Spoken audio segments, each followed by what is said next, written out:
माघ मास कथा अध्याय 7। चलिए कथा शुरू करते हैं।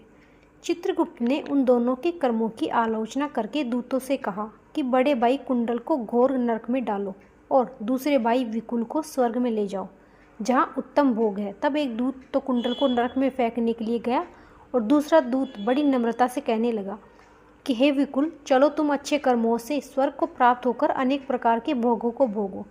तब विकुल बड़े विस्मय के साथ मन में संशय धरकर दूत से कहने लगा कि हे यमदूत, मेरे मन में बड़ी भारी शंका है। मैं तुमसे कुछ पूछना चाहता हूँ, कृपया करके मेरे प्रश्नों का उत्तर दो। हम दोनों भाई एक ही कुल में उत्पन्न हुए, एक जैसे ही कर्म करते रहे। दोनों भाइयों ने कभी कोई शुभ कार्य किया ही नहीं। फिर एक को नरक और दूसरे को स्वर्ग किस प्रकार प्राप्त हुआ? मैं अपने स्वर्ग में आने का कोई कारण नहीं देखता। तब यमदूत कहने लगा कि हे विकुल, माता पिता पुत्र पत्नी भाई बहन सबसे संबंध जन्म के कारण होते हैं और जन्म कर्म को भोगने के लिए ही प्राप्त होता है। जिस प्रकार एक वर्ष पर अनेक पक्षियों का आगमन होता है, उसी तरह इस संसार में पुत्र भाई माता पिता का भी संगम होता है। इनमें से जो जैसे कर्म करता है वैसे ही फल भोगता है। तुम्हारा भाई अपने पाप कर्मों से नरक में गया, तुम अपने पुण्य कर्म के कारण स्वर्ग में जा रहे हो।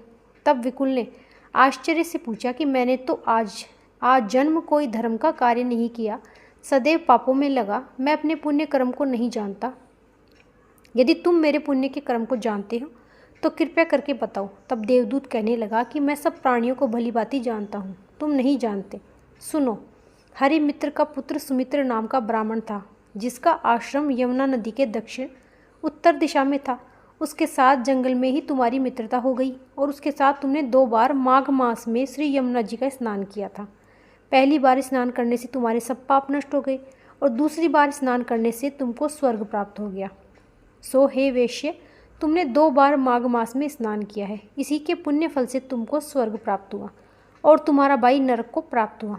दत्तात्रेय जी ने कहने लगे कि इस प्रकार वह भाई के दुखों से अति दुखित होकर नम्रतापूर्वक मीठे वचनों से दूतों से कहने लगा कि हे दूतों, सज्जन पुरुषों के साथ 7 पग चलने से मित्रता हो जाती है, यह कल्याणकारी होती है। मित्र प्रेम की चिंता न करते हुए तुम मुझको इतना बताने की कृपा करो कि कौन से कर्म से मनुष्य यमलोक को प्राप्त नहीं होता।